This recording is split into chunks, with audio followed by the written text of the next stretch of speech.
ఈ కథ మనకు కేవలం వ్యవసాయం గురించి కాదు, జీవితంలో ఉండవలసిన సహనం మరియు నమ్మకం గురించి గొప్ప పాఠాన్ని నేర్పుతుంది. ఒకానొక గ్రామంలో రాఘవ్ అనే రైతు ఉండేవాడు. యంత్రాల కాలంలో కూడా అతను తన భూమిని ప్రాణంగా ప్రేమిస్తూ మట్టిని నమ్ముకుని బతికేవాడు. అతని తండ్రి అతనికి ఒకే మాట చెప్పేవాడు: నేల తల్లిని గౌరవించు, సహనమే నీ గొప్ప పంట. ఒక సంవత్సరం గ్రామంలో భయంకరమైన కరువు వచ్చింది. నదులు ఎండిపోయాయి, భూమి బీటలు వారింది.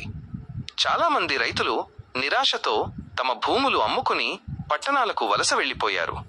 కానీ రాఘవ్ మాత్రం వెనకడుగు వేయలేదు.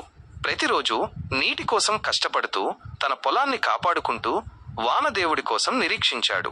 అప్పుడు ఒక చిన్న అబ్బాయి రాఘవ్ను అడిగాడు: తాత్కాలికంగా ఏమీ ఇవ్వని ఈ భూమి కోసం ఎందుకింత కష్టపడుతున్నావు? దానికి రాఘవ్ నవ్వి: విత్తనానికి వర్షం పడుతుందో లేదో తెలియదు, కానీ అది మొలకెత్తడానికి ప్రయత్నించడం ఆపదు. మనము అంతే అన్నాడు. చివరికి రాఘవ్ నమ్మకం గెలిచింది. వానలు కురిశాయి, అతని పొలం పచ్చగా మారింది.